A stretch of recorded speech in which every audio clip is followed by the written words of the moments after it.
오늘 발제 내용은 무조건 핵무장을 해야 한다는 주장이 아니라 이제까지의 주장과 이 반대에 대해서 어떤 논점들이 있는 걸 한번 정리하자는 차원에서 마련한 시간과 자료입니다. 그럼 크게 실제 세 가지예요.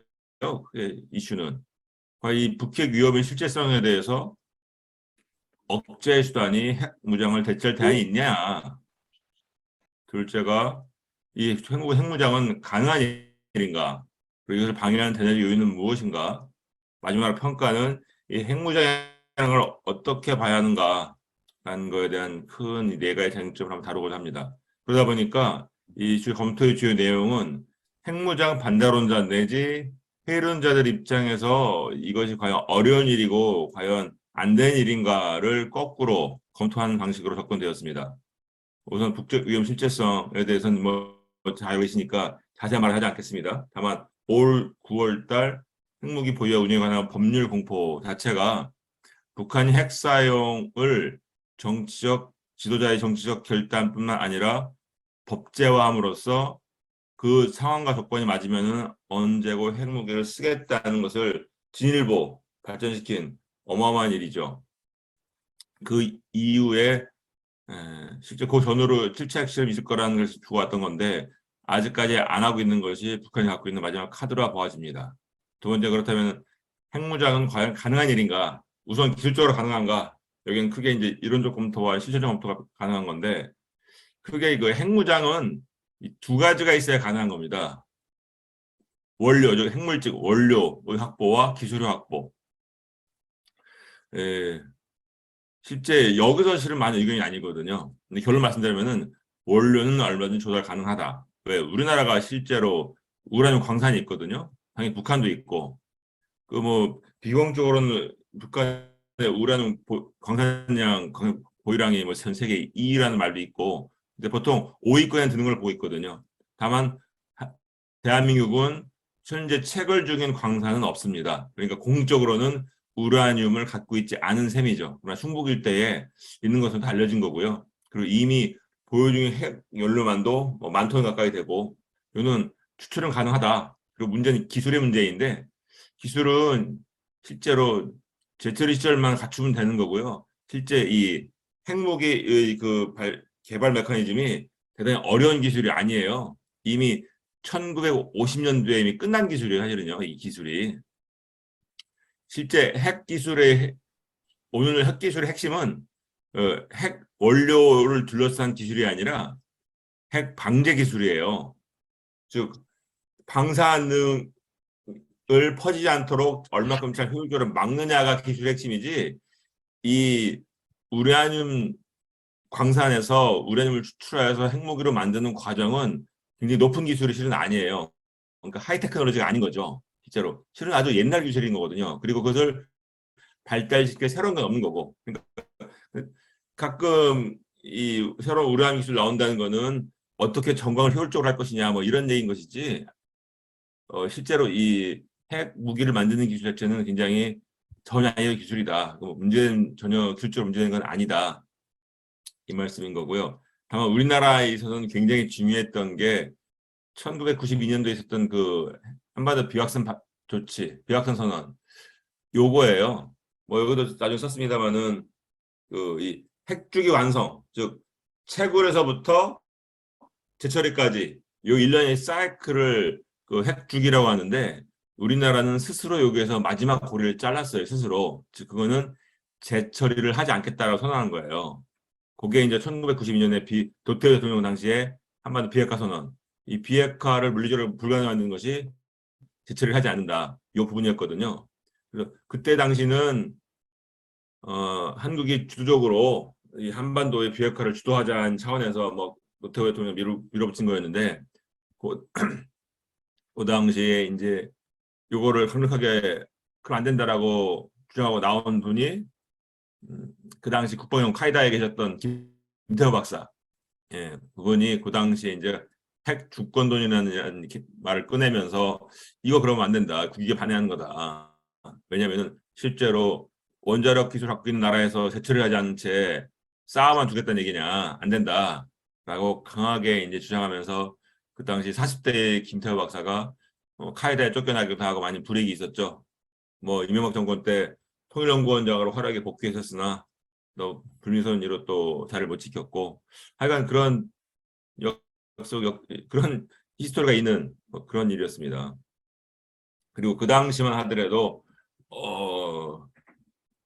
NPT나 IAEA 언급한 사찰이 또 국회 문제가 현재까지 위협에 이르지 않은 상태로 30년이 지난 거였죠. 기술적으로 그런 거고요.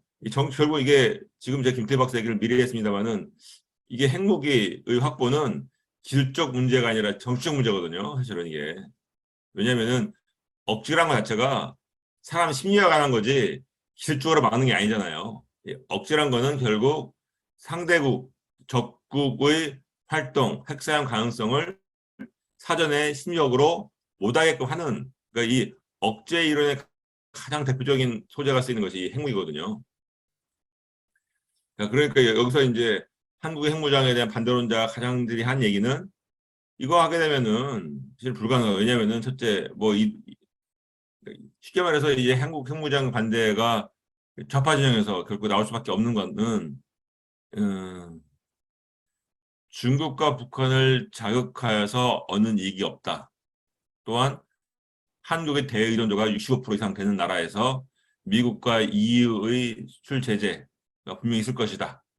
또한 동북아시아의 핵도미노 현상을 가속화시키다 보니 오히려 안보를 악화시킨다. 이게 이제 대부분의 주요 논쟁의 소재입니다, 사실은. 그리고 이제까지는 이것이, 그리고 이 자체가 틀린 말씀은 아니거든요. 그리고 과거의 맥락에서는 이대로 될 확률도 높았고, 다만 이게 시간이 가면서 상황이라는 게 변하지 않습니까? 요는 그 상황이 변하는 걸 채취하는 정치적 안목과 정무적 판단이 중요해지는 건데, 일단 요 부분들이 이제 요 정치로 가능한 부분들이 이제 요 세 이셨던 거고, 그러다 보니까 여하간 회의론자들의 시각에서의 결론은 기술적으로는 실제로 오래 걸린다. 요 얘기. 사실 요 부분에서는 이 서울대 원자핵공학과 서균열 박사가 뭐 이미 10년 전에 파격적인 얘기를 한번 했었어요. 그 내용들이 이제 여기 각주로 제가 정리했는데, 이 상당히 낙관적 전망이라고 할지언정 사실 이게 전혀 없는 얘기를 허튼 소리 하는 건 전혀 아니거든요. 네. 그래서 다만 이 부분에 있어서 이 회의론자들은 좌파들의 시각은 이 시간은 택도 없다. 훨씬 더 많은 돈이 필요하고 뭐 거의 뭐 40조가 필요하다. 운영비용까지 하면은 그리고 뭐 실제 이 건설비용도 어렵다. 핵실험도 어렵다. 뭐 이런 얘기들 다 뭐 할 수 있는 얘기긴 합니다. 한번 하나하나 짚어보면은 그렇다고 해서 불가능한 것은 아니다. 뭐 그런 거죠. 그래서 회의론자들의 시각을 제가 이제 다 소결해서 이제 딱 네 가지를 정리했고요. 즉 개발 기간도 오래 걸린다. 핵실험과 배치가 한계가 못한다. 국내 정치적 상황을 극복하기 어렵다. 한국 경제를 희생시키가면 핵 개발에 필요한지 회의적이다. 또한 국제사회 반발을 무시할 수 없다. 뭐 그럴 굉장히 그 자체는 수긍이 된 얘기긴 합니다. 다만 이 부분들을 어떻게 보고 넘어갈 거냐가 문제인 것인데, 그럼 세 번째로 이제 한국의 핵무장을 방해하는 대내 요인이 무엇이냐? 이 부분이 연결된 겁니다. 이제 결국 요거하고도 내부적으로는 뭐 회론자의 득세 뭐 이런 부분들은 이미 우리가 경험적으로 알고 있는 부분이고요. 그리고 비용의 문제 두 개의 것이고, 내부적 요인으로는 결국 국제사회 압박이 오지 않겠냐. 그리고 제일 우려했던 게 동북아시아 핵도미노, 핵딜레마를 어떻게 둘 것이냐, 뭐 이런 과거의 시각인 것인데, 요거를 다 이제 하나 평가해 보자는 것이 이제 제 시각의 핵심인 거고요. 저는 그래서 이것을 과정의 정치학이다라는 걸 개념할 수 있겠다는 거예요. 우선 그들의 결론은 비용의 허용보다 크다. 그러니 여러 의견은 결국 무조건 평화론적인 시각. 같은 일을 반복하고 있는데 한 번 더 계속해서 회의론자들이 한계가 이렇다는 걸 한 번 더 주입을 했던 거고요. 결국 하나 보자면은 결국 비용의 문제는 뭐 한국 경제력은 어려운 일은 아니다라는 건 뭐 누구나 수할 수 있는 것이고, 기술의 문제 또 사실은 이미 뭐 이들 분들이 얘기하는 거는 한국에서 핵실험 가능할 수 있겠냐, 못하지 않냐, 핵실험 없이 어떻게 핵무기를 하냐, 넌센스다, 뭐 이 얘기가 주된 얘기예요. 근데 과거에 살아보면은 인도나 파키스탄도 핵실험 많이 한 게 아니에요. 파키스탄이 핵보유국이 된 게 아마 54년인가 그럴 텐데, 60년대 초반일 텐데, 다 인도하고. 이미 그 당시에 파키스탄 딱 핵실험 두 번만으로 핵보유국 됐어요. 북한이 6번, 7번 하는 이유는 그 자체 갖고 있는 정치 효과 때문에 그런 것이지, 우리나라가 북한만큼 6번, 7번 핵실험 해야 할 필요가 있는가? 실제로 만약에 한국이 한다면은 단 한 번만 하더라도 이 효과는 어마어마할 겁니다, 사실은. 실제로. 설령 100번 양보해서 한국 핵실험이 실패했다, 안 터졌다, 안 됐다, 했다 할지라도 정말로 한국이 핵실험을 해라는 그 사실 자체만으로도 어마어마한 파장이 일 거예요. 왜냐면은 이 사드 가져온 것만 해도 중국이 저 난리 쳤는데 한국이 핵실험을 한다? 이건 뭐 실제 이 동북아시아에서는 어마어마한 임팩트가 있는 거죠. 중요한 거는 실제 핵무기를 좀 굉장히 고난이도의 고급 핵무기를 갖느냐가 중요한 게 아니라 얼마만큼 절박한 의지를 보여주냐의 문제란 거죠, 실은 이 핵무기 정착이. 그래서 이 부분이 질적으로 핵실을 못하기 때문에 안 된다는 것들은 뭐 사실 변방에 관한 얘기라고 좀 봐지고요. 또 이 대경제 약화의 부분 있지 않습니까? 이게 물론 이 현재의 국제 핵 레짐에서는 하면 안 되는 일이에요, 다. 그리고 이걸 어길 경우에는 제재가 따르는 것이고. 근데 이것이 사실 기회적인 게 아니거든요, 기회적인 게.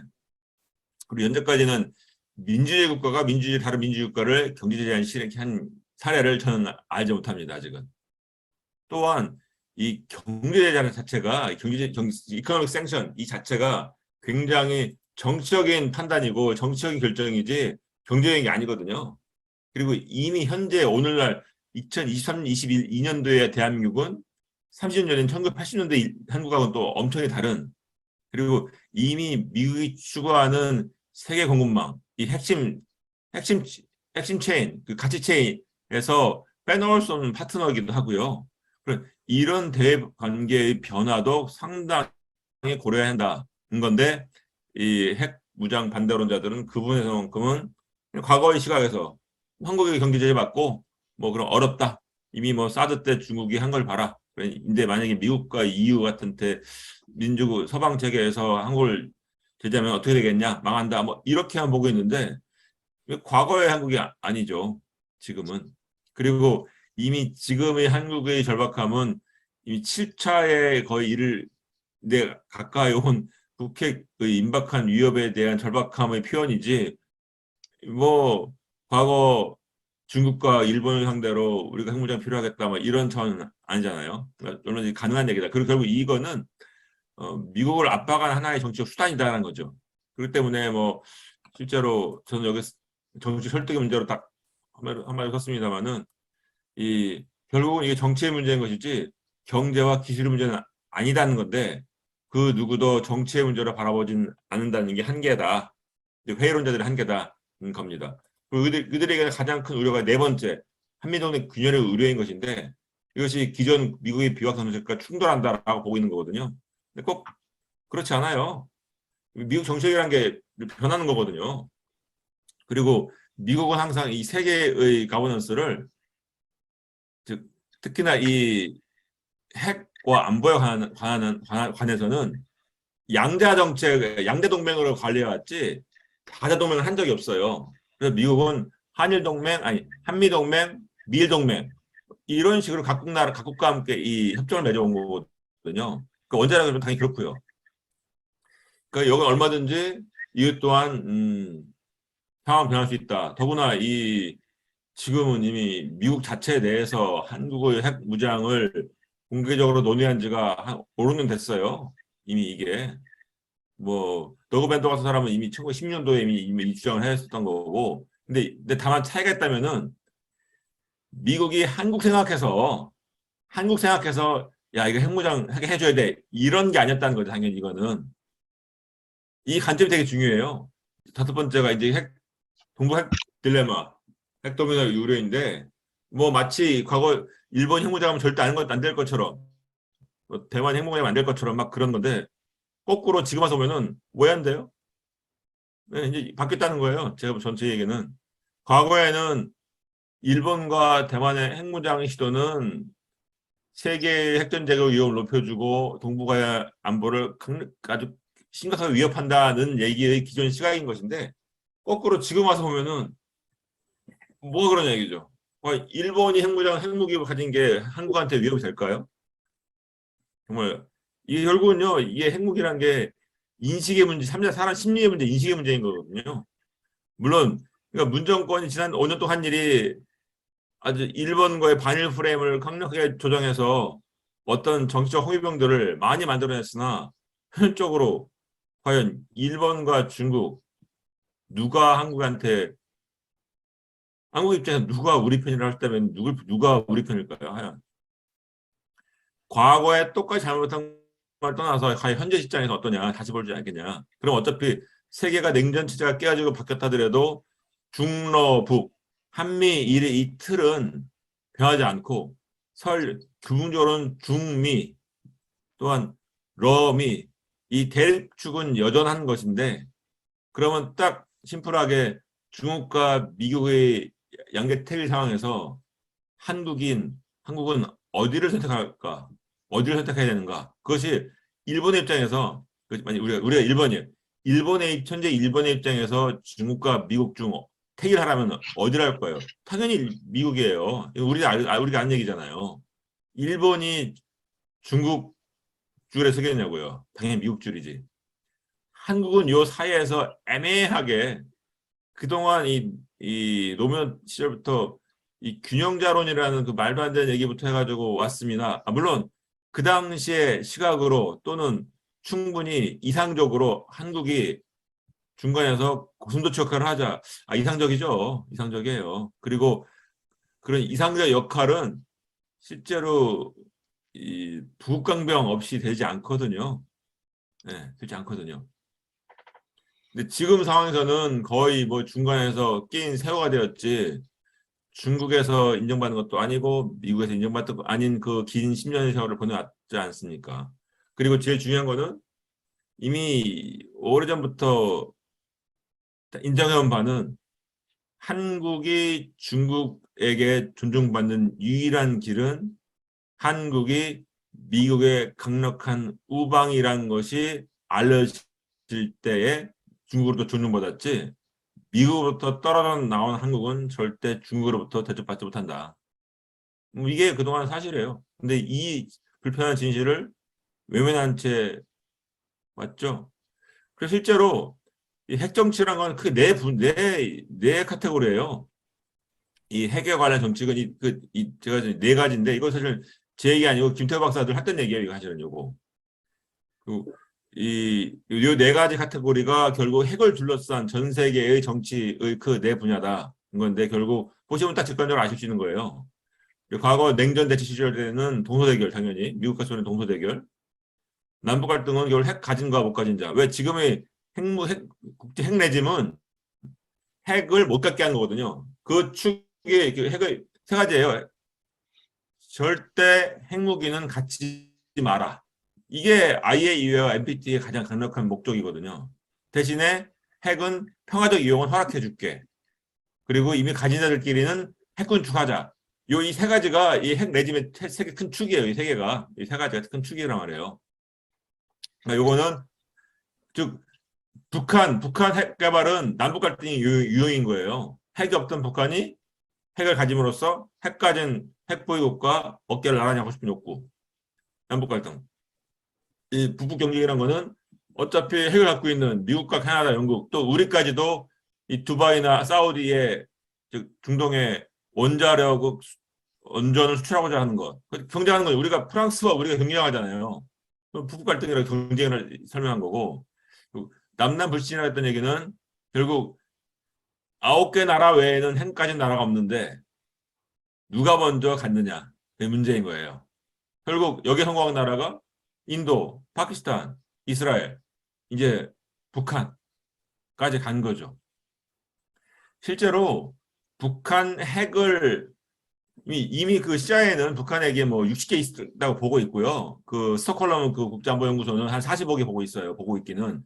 여하간 이 숫자의 차이 그렇게 사실상 인정함에도 불구하고 핵 보유국으로 공식적으로 인정하지 않는 이유는 인정하는 순간 이미 북한은 핵 레짐으로 들어오고 거기서부터는 이제 핵 군축의 협상 대상자가 되는 거예요. 그러니까 현재 미국 국무부는 이것만큼 못하겠다라고 딱 선을 긋고 있는 거였어요. 이제까지. 미국과 북한이 한 테이블에 앉아서 핵 군축을 논의하는 것만큼은 이제 못하겠다. 요게 이제 마지노선이었던 건데 최근에 이제 리차드 하스가 이제 뭐 안기 판다라든지 뭐 이런 얘기하는 것이 굉장히 놀랍게 보여진 거죠. 굉장히 놀랍게 보여진 거죠. 사실 워싱턴의 중요 대표적인 미국 대외정책, 미국 외교관계의 아주 강력한 그 스핀 닥터인 리처드 하스가 그런 말을 한다? 그건 그냥 한 말이 아니거든요. 그런 얘기들은요. 이게 소위 우리말로 얘기해서 미국식 군불대기예요. 군불대기. 그거는 즉 언제고 상황이 바뀌면은 미국으로서는 유연하게 반응하겠다라는 일종의 군불대기인데 다만 미국의 정책 변화는 단번에 되진 않죠. 시간이 많이 걸려요. 아시겠습니다만 미국의 대외 정치라는 것이 큰 항공모함 같아가지고 서서히 이렇게 움직이지 뭐 우리 쾌속춤처럼 빨리빨리 이렇게 움직이는 게 아니거든요. 근데 한 번 이렇게 바뀐 미국 정책은 뭐 아주 무섭게 진행됩니다. 하여튼 이런 게 이제 핵정치의 큰 프레임이라는 얘기죠. 결국 이 질문은 이 미국이 끊임없이 얘기하고 있는 확장 억지란 것이 효과적이냐까지 이제 오는 거예요. 그렇기 때문에 이 바이든 대통령도 끊임없이 우리나라에게 무조건 뭐 이거 무조건 강하게 압박하겠다는 말 이상 못 하고 있어요. 그리고 이미 미국도 뭐 이건 안반도의 전술핵 대배치는 되게 굉장히 이제 부정적으로 보고 있는 거거든요. 사실 한반도 이제 남한의 전술핵 대배치를 반대하고 있는데 나토식 핵 공유를 한다? 뭐 그건 그냥 이론적인 얘기예요. 불가능해요. 예, 뭐 제가 전에 말씀드렸습니다만은 이 핵 관리 방식, 즉 어떻게 핵을 가지고 핵우산을 펼치냐의 방식이 문제에서 나토식 핵 공유란 거는 이론적 검토의 가능성도 있고 뭐 의미도 있겠으나 현실적으로 과연 우리나라의 한국에 핵무기를 제공할 수 있는 유일한 나라인 미국이 나토식으로 한국과 핵 공유를 한다? 그거는 저는 뭐 단언컨대 천만의 말씀이다. 차라리 한국이 핵무장 하라고 할지언정 차라리 해봐. 그래, 차 니들이 하면 자체 핵까지 해봐라고 툭 던져줄지언정 미국이 갖고 있는 이 핵운영이라는 건 차라리 패키지인데 핵전략, 핵태세 검토 보고서 이 실제 현장 교리 운영 이거 하나의 패키지인데 이거를 과연 한국과 공유한다? 이거는 뭐 불가능한 얘기입니다. 이거는 안 합니다. 안 해. 실제로 그 뉴클리어 익스프레스라는 책이 한 몇 년 전에 나왔어요. 이게 이제 어떻게 전 세계에는 핵을 갖게 되었는가를 다룬 책이거든요. 근데 결론은 딱 하나예요. 전 세계가 핵무기를 갖게 된 기원에는 미국이 있다는 거예요. 그거는 미국이 개발한 기술을 결국 스파이들이 갖고 훔쳐가서 자체 핵무기를 갖게 되었다. 이거예요. 이거 결국 결론은요. 즉 미국이 맨하튼 프로젝트를 통해서 1945년 핵 개발에 성공한 이후에 모든 전 세계의 핵 무장은 미국의 기술에 기반하여서 미국의 기술을 훔친 것으로 핵 개발이 되었다. 이게 그 책의 결론이에요. 뉴클리어 익스프레스. 그런데 지금 미국 입장에서 이 핵 운영 교리의 모든 걸 베낀 핵 패키지를 한국과 공유한다? 뭐, 뭐, 적어도 예, 그렇지 않을 거다. 이게 저 결론이고요. 결국 그 현재 제재 우려되는 거는 제가 결론 위에 쓴 건 요건데요. 미국의 핵적 악세라는 것은 결국 한국이 미국 입장에서 볼 때는 북한과 협상할 수 있는 하나의 카드로 전락한 것밖에 아니다는 거예요. 실제로. 이게 굉장히 중요한 얘기인데 북한이 예컨대 의정부, 또는 파주, 부산, 대구, 또 인천 어디 한 군데를 아주 작은 즉 히로시마나 나가사키 급반도 못한 한 2킬로톤 정도의 아주 작은 핵폭탄을 썼다고 쳐봐요. 그걸 보고서 바로 미국이 북한을 응징한다? 또는 딱 할 거다라는 그 믿음이 있냐 얘기죠. 사실 우리는. 또 지금 실제로 핵무기 사용의 가장 큰 미국의 딜레마는요. 이제까지 핵무기 전략들이 쭉 발전해 왔는데 이 지금 딜레마는 이거예요. 이걸 공식적으로 말하지 않는데 실제 딜레마는 야, 이 핵무기는 비례성의 원칙이 적용되지 않는구나. 요거예요. 즉 우리가 전략 핵무기, 전술 핵무기 뭔지 안단 말이에요. 근데 만약에 전략핵으로 전술핵으로 이게 이제 비례성의 원칙인데 실제로 핵무기는 그게 가능한지 모른다는 거죠. 안 될 거라는 회의를 큰 거인 거예요. 왜냐 실제 핵무기를 사용한 적이 딱 1945년밖에 없었고 그 이후에 기술은 무기는 개발됐으나 미국 예컨대 북한이 미국의 일부 도시만을 파괴하는 미사일을 쳤다고 해서 미국이 상대국한테 또 그만큼의 피해를 일으키는 무기를 쓴다? 그게 아니거든요. 즉 똑같이 한 대 주고받다 하더라도 실제 핵무기는 상대방의 못 일어나게끔 완전히 응징하는 개념, 이것이 상호확증 파괴, 이 개념을 못 벗어나거든요. 그런 상황에는 사실 전술핵 전략핵의 구분이 실은 의미가 없어요. 실제로는.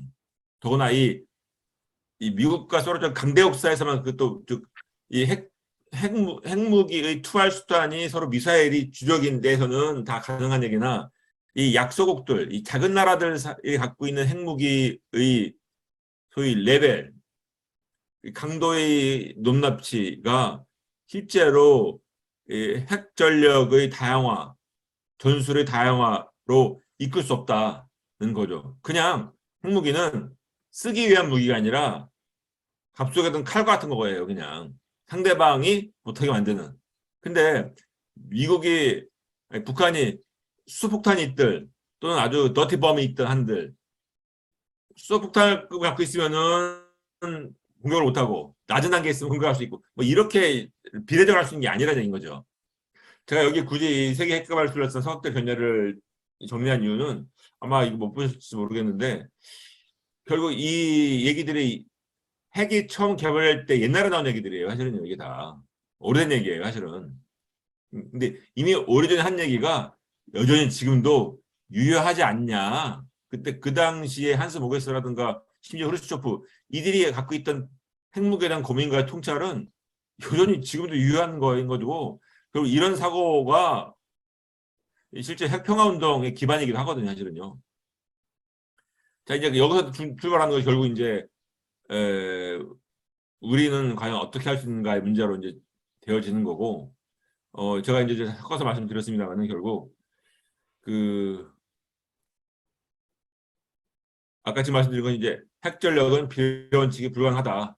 결국 확장 국제가 실질적으로는 말로는 해왔는데 이것이 한 번 실패했을 때는 끝나버리는 상황에서 이제 한국이 갖고 있는 마지막 선택지, 즉 마지막 선택지는 핵개발밖에 없다. 다만 이것을 당장 뭐 1년 동안 집중해서 빨리 1년 후에 완성된 고급진 핵무기를 갖자 뭐 이런 차원이 아니고 충분히 국제관계 역회 속에서 과거 이승만 대통령이 누구도 생각 못했던 방공포로를 협박하는 것 같은 미국을 흔드는 정치적 결단 그런 방식으로 한국의 목소리, 즉 한국의 위상이 즉 한국의 이 안보 레버리지를 높이는 것만이 현재 가능한 이야기다라는 얘기인 거예요. 당장 핵무기에 돈을 투자해서 1년 뒤에 핵무기 갖자. 뭐 그냥 어려울 거예요. 당장은요. 근데 이것에 대한 정치력이 필요하다는 거죠. 실제로 대중적인 그 여론조사는 핵무기가 필요하지 않냐 이런 거고 뭐 이걸 추진하는 과정에서 국률이 분열되는 위험 가운데 전락하지 말고 충분히 현재 한국이 처해 있는 위협의 임박함 또 그 중차대함이 과거와 다르다는 그 차원 것을 그걸 질대 삼아서 충분히 오히려 추락한 한국의 안보 위협, 그 안보 정치의 어떤 낮은 위상을 서방 국가들, 미국에게 지렛대를 줄 수 않냐? 그것을 왜 마다하냐? 충분히 가능한 얘기지. 우리 내부적으로 뭐 기술적으로 가능하니 불가능하니 뭐 돈이 있네 없니 뭐 이런 소리 하지 말자는 거예요. 사실은요 그 자체가 그것이 바로 먹물들이 한 게 아니냐 하나 뭐 둘은 모르는 그런 전형적인 미시적 사고가 닥친 거 아니냐라고 정치적으로 보는 거고, 제 얘기는 그런 차원에서 이게 불가능한 얘기도 아니고 안 되는 얘기도 아니고 충분히 한국의 핵무장론이라는 걸 갖고 이 대미 협상력을 높일 수 있는 중요한 카드지 않냐는 거예요.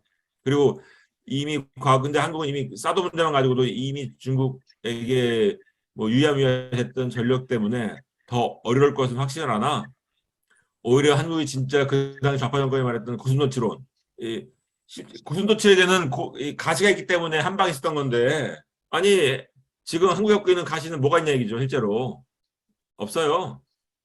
이 핵무장 이만한 가시가 없는 거고, 그리고 과연 그 정도 할 때는 이 동북아시아에서 중국과 손을 명확히 걷는 뭐 그런 게 필요한 거 아니냐. 뭐 결국 이것은 이 무기와 기술과 경제의 문제가 아니라 결국 정치적 결단과 정치관, 세계관의 문제다.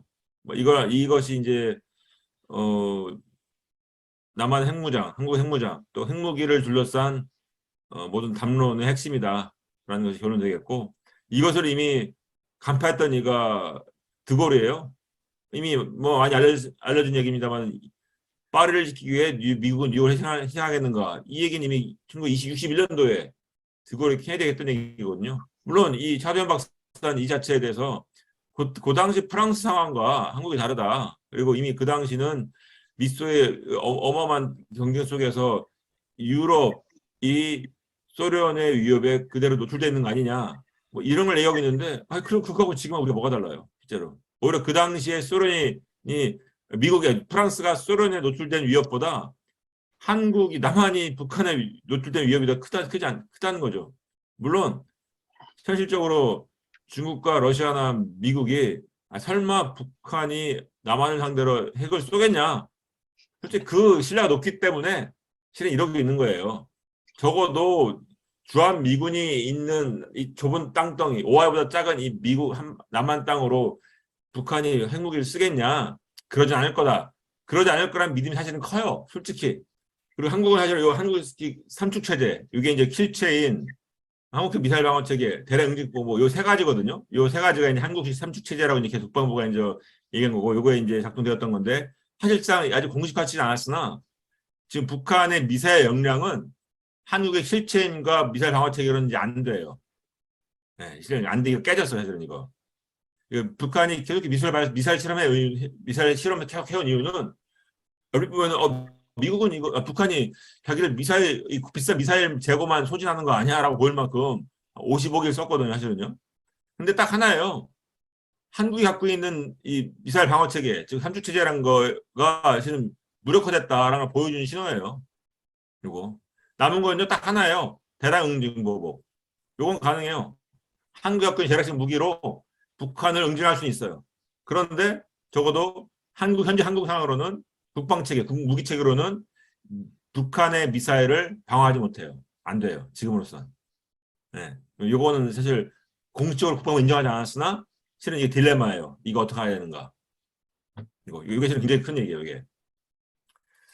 그리고 이 과거에는 아까 또 뭐 한 번 말씀드렸습니다만은, 과거에는 이제 미국이 절대 핵무기 반대할 거라지만 이제 상황이 변했던 것이고, 그리고 여기 이제 조건부 시나리오, 이건 사실은 제 얘기는 아니고요. 이미 이건 다 많이 공개된 얘기예요. 특히 뭐 정성대 박사 같은 경우는 이제 요거를 교묘하게 단계별로 얘기해서 이제 한국이 현재적으로 핵무장으로 나아가는 시나리오를 1, 2, 3, 4단계로 만들어서 현지적으로 대응을 하자. 그 관건 첫 관문이 북한 실제 핵실험을 하는가, 뭐 요거를 한국의 NPT 탈퇴로 연결짓자. 그런 요 자체가 이제 중국과 북한을 압박하는 수단이 된다. 그리고 그 이후에 2단계, 3단계, 4단계 단계별로 한국이 핵무장 가는 로드맵을 만들자라고 뭐 학자다운 선제적으로 얘기를 했죠. 그래서 이게 한국의 핵무장화 가는 과정을 북한을 억제하는 것과 단계별로 연계시켜 가지고 이거는 누가 봐도 한국이 이리 갈 수밖에 없다는 절차에 들어가고 있다라고 제시를 했는데, 그거의 한계는 그 3단계가 결국 그 목적은요, 실제로 그분이 한국의 핵무장 하는 게 목적이 아니고 북한이 갖고 있는 핵무기 숫자를 줄이자, 뭐 이거예요. 사실은 북한 핵무기를 하나 갖고 있으나 뭐 10개 갖고 있으나 50개 갖고 있으나 실은 차이가 별로 없어요. 예, 다만 우리 심리적으로 그래도 50개보다는 하나가 더 안전한 거 아니냐. 결국은 이게 다 핵무기라는 게 다 심리의 문제예요. 심리의 문제. 그래서 실제로 미국과 소련이 소위 말해서 스타트 핵군축 협상이 가능한 이유가요. 이 심리적으로 쉽게 얘기해서 악마 천사의 거래인 것인데 핵무기가 1000개 있으나 2000개 있으나 이미 이 인간 심리의 한계를 넘어버린 거예요.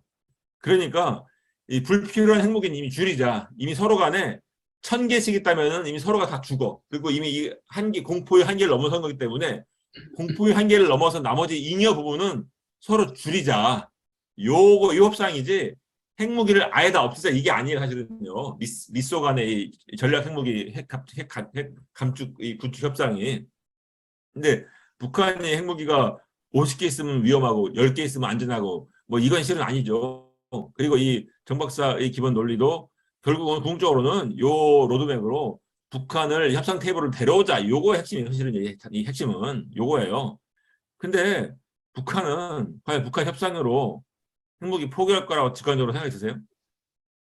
뭐 이거 그거 아닌 거 이미 다 알잖아요. 이제 그냥 그래도 여전히 그럴 거란 얘기는 그냥 솔직히 말해서 자기 기만이고 손바닥 하나 가리는 거예요. 이제는 그거는 할 만큼 해봤어요. 그리고 이미 지금 북한은 핵무기는 이미 생존의 문제예요. 근데 김정은이 핵을 포기한다고요? 그거 이미 법제화 시켰잖아요. 법제화. 그거는 마치 북한이 남한의 적화, 한반도의 적화 통일 이것이 명문화돼 있는 거와 똑같은 거예요. 이제는 이거는 이게 이미 스위스 어디지 뭐 얼마 전에 박성문 교수가 선생님이 올렸던데 스위스 라디오에서는 이미 그걸 딱 간파했더라고요. 스위스 유럽에서는 김정은에게는 핵은 생존의 문제다. 이걸 타협한 순간 정권 바뀐다는 것은 이미 다 이것이 북한 핵의 비밀이다. 뭐 이게 실은 인식의 바른 프레임이지. 뭐 더 이상 뭐 좌파가 늘 말하는 상호 공존 뭐 협상 뭐 거기에 따른 대가 이런 식으로는 이미 다 깨진 얘기예요. 이거는 이상입니다.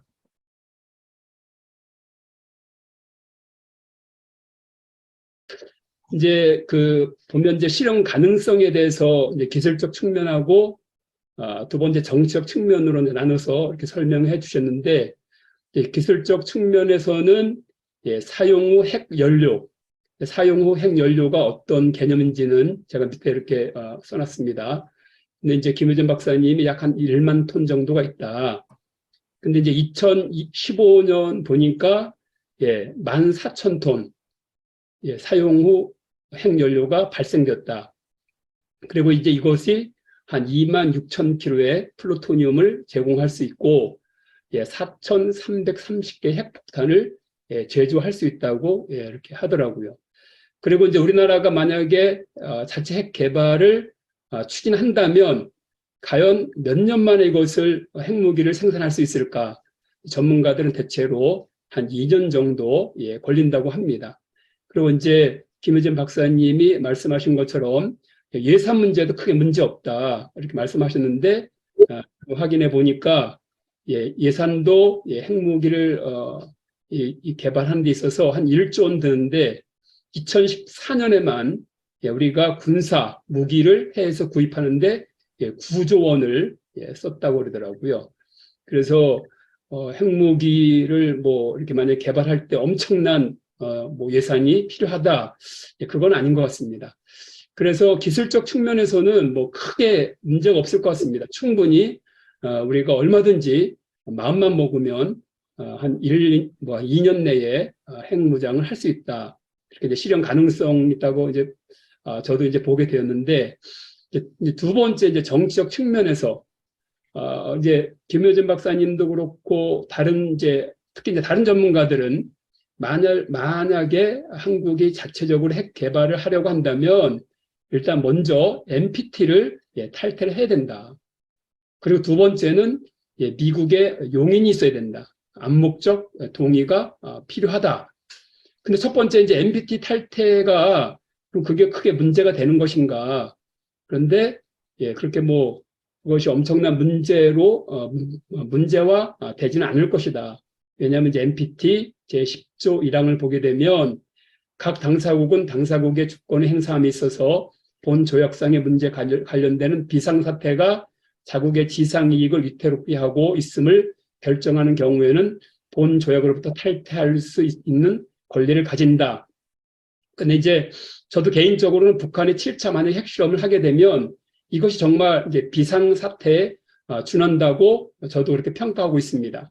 근데 북한이 이제 2017년에 6차 핵실험을 하면서 수소폭탄을 성공했거든요. 그 전에 3차, 4차 하면서 플루토늄하고 우라늄뿐만 아니라 이미 2017년에 수소폭탄을 만들었습니다. 그리고 이제 7차 핵실험을 지금 계속해서 준비하고 있는데 7차 핵실험하는 목적이 바로 핵폭탄의 소량화와 경량화에 있습니다. 그래서 이제 그런데 이것이 아무리 이제 소량화, 경량화가 되더라도 이 투발 수단인 대륙간 탄도미사일 ICBM 현재 이제 북한에서는 화성 17형이라고 하는데 지금 올해 3월 16일하고 11월 3일 날 북한이 두 차례나 이제 발사를 했는데 실패했습니다. 근데 만약에 화성 17형 발사를 성공하게 되었으면 저는 개인적으로 북한이 7차 핵실험을 하지 않았을까. 왜냐하면 화성 17형을 발사를 실패하면 7차 핵실험을 할 별로 큰 이유가 없는 거거든요. 왜냐하면 아무리 핵탄두를 소량화하더라도 이 투발수단, ICBM이 왜냐하면 화성 15형 같은 경우는 한 개 탄두만 한 개의 핵폭탄만 탑재할 수 있는데 이 화성 17형은 세 개 탄두까지 탑재할 수 있고 아니 공격 시에는 세 개를 분리되어서 이제 이게 ICBM 미국을 본토로 공격하는 거잖아요. 그래서 한 발로 동시에 세 개 도시를 타격하는 부분이기 때문에 화성 17형이 발사가 성공되면 미국의 입장에서는 굉장히 비상사태가 아닐 수 없습니다. 그런 부분에 대해서 비상사태에 준하기 때문에 한국이 NPT를 탈퇴할 수 있는 분명한 이유가 생긴다고 봅니다. 그래서 NPT 탈퇴하는 부분이 크게 문제된다고 저도 보진 않습니다. 근데 두 번째 이제 과연 미국의 용인 암묵적 동의를 받아낼 수 있는가? 근데 여러분 잘 아시는 것처럼 트럼프 대통령은 주한미군 철수와 더불어서 한국 핵무장을 권장하기도 했습니다. 그리고 트럼프 정부 시기에 정치인들, 공화당 사람들은 많은 부분에서 한국 핵무장에 대해서 인정해주는 그런 어떤 메시지도 많이 이렇게 보냈었는데, 그럼 과연 현재 바이든 행정부에서는 과연 그렇게 어떤 반응을 보이는가? 근데 이제 바이든도 오바마처럼 핵 없는 세계를 선언하고, 그다음 민주당 정치인들이 과연 인정하는가? 또 학계에서의 지금 반응은 어떤가? 그래서 저는 여기다가 이제 김효진 박사님 이 부분이 쉽지 않았다고 했는데 지금 다시 한번 보니까 각 주에 우리 여기 다트모스 대학의 제니퍼 린드 교수님, 데릴 프레스 교수님이 교수님의 어떤 그 논문을 이렇게 언급을 하셨는데, 그건 이제 학계에서 이제 한 일각의 한 부분인데, 지금 바이든 행정부의 어떤 그 지금의 입장을 보게 되면 여기에 제가 시간 관계상 다 말씀드리지 않겠습니다. 어쨌든 새로운 군비 통제와 비확산 리더십을 통해 핵무기 확산으로 인한 위협에 대처할 것이다. 물론 이제 한국에 대해서 핵 억지력에 대해서 확장력을 강화시킨다고 분명하게 약속을 했지만, 핵무기 확산에 대해서는 그 위협에 대해서는 대처할 것이다. 그러면서 현재 한국의 핵무장뿐만 아니라 현재 한국 내의 전술핵 한국 재배치 이 부분도 조금 부정적인 여론이 강하게 지금 미국 정가에서는 돌고 있습니다. 그래서 그런 부분에서 과연 미국의 용인을 받기는 쉽지가 않을 것이다. 물론 이제 설득시키는 이게 절대 못 받는다는 거 아니고요. 김효진 박사님도 그런 부분에서는 충분하게 우리가 정치력을 발휘할 수 있다라고 하셨는데 그만큼 이제 시간이 걸린다는 겁니다. 이제 문제는 시간입니다. 시간. 너무 지금 제가 개인적으로는 너무 늦은 감이 있지 않느냐. 자체 핵 개발 선언을 트럼프 때 했으면 이게 쉽게 진행됐을 텐데 지금 문재인 정부 때는 원조를 다 폐기시켰고 핵무장을 원천적으로 봉쇄하려고 한 것이 아닌가. 저는 개인적으로 한번 이걸 준비하면서 그런 생각까지 들게 되었습니다. 이제 그런 부분에 대해서 그리고 지금 북한이 지금 화성 17형을 발사했었죠. 물론 실패했지만 유엔 안보리에서 이게 채택이 되지 않았습니다. 안보리 제재가. 왜냐하면 중국과 러시아 거부했기 때문에. 북한 7차 핵실험을 하더라도 안보리의 제재가 하기는 현실적으로 어렵지 않는가. 지금 왜냐하면 아까 보니까 지금 국제 정세가 완전히 지금 뭐 신냉전 구도잖아요. 그런 부분에서 어려운데, 근데 만약에 이제 북한이 7차 핵실험을 하고 나서 우리가 그 다음에 자체 핵 개발을 선언하게 되면 북한을 제재하고 압박을 가려는 미국과 국제사회에 오히려 걸림돌이 되지 않을까. 더 큰 문제는 북한 핵무장의 면피용으로 활용될 수도 있지 않을까. 북한 핵무장에 대한 정당성을 보여주는 그런 격이 되지 않을까. 그리고 저는 이게 제가 지금 토론을 준비하면서 이 부분을 여러분에게 좀 어필하고 싶었는데, 북한이 제7차 핵실험을 하게 되면 이 남한내 좌파 세력들이 오히려 한국의 자체 핵무장을 강하게 주장하고 나올 것이 아닌가. 한번 그렇게 지금 한번 내다도 봤습니다. 왜냐하면 7차 핵실험에 대해서 국제사회의 그 비판을 피하는 게 그 면피용으로 우리도 한국 남한에서 우리도 핵무장 하겠다 이렇게 막 선언하고 주장하고 나가면 그만큼 북한의 7차 핵실험이나 북한의 핵도발, 핵무력에 대해서 그만큼 이제 그게 어떤 면피용이 되는 부분이 뭐 충분히 있잖아요. 그런 부분에서 저는 지금의 핵무장 선언하는 부분이 미국이 용인해주는 부분에서 어려움이 있지만 이런 부분에 대해서 남북관계 이런 부분에 대해서 좀 걸림돌, 큰 장애가 있지 않나 그러고 싶고 또 뭐 물론 이제 김효진 박사님의 그 의견 말씀하신 대로 한미동맹이 우리가 핵무장을 선언한다고 한미동맹이 깨어지거나 또 미국이 한국을 쉽게 포기하지 않을 것이다. 근데 저는 이제 여기서 마지막에서 그럼 자체 우리가 핵무장을 하는 데 있어서 시기적으로 너무 좀 늦은 감이 있다. 그렇게 제가 결론을 맺을 수는 없고요.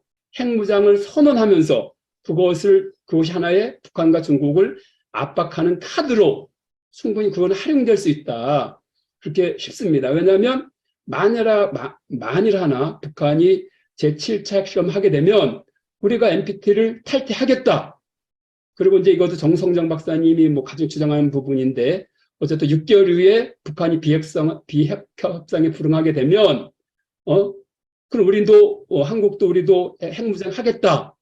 그러면 이제 뭐 일본도 그렇고 대만도 이제 핵무장하게 도미노 현상이 일어나게 되면 대만이 핵무장을 만약에 하게 된다라고 선언하게 되면 가장 거기에 대해서 신경이 곤두서있는 게 중국 아니겠습니까? 중국이 국가 목표가 대만을 통일하는 건데 대만이 만약 핵을 갖게 된다. 중국에서는 뭐 도무지 그거는 뭐 방관할 수 없는 부분이잖아요. 그래서 이런 부분에서 중국을 하여금 북한을 좀 압력을 가하라는 차원에서 이게 우리도 핵무장 선언하겠다. 이런 어떤 선언 정도는 압박카드로 활용될 수 있지 않을까.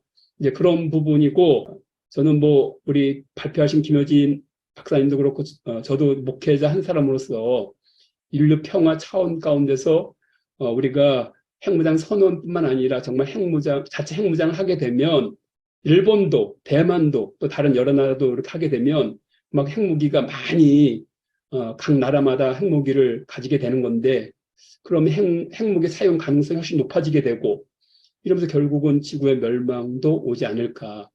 이런 부분에 대해서 그냥 북한 연구자뿐만 아니라 목회자 입장에서는 정말 이 핵무기 개발, 핵무장화가 이게 정말 쉽지 않은 문제다라고 말씀드리면서 마치도록 하겠습니다.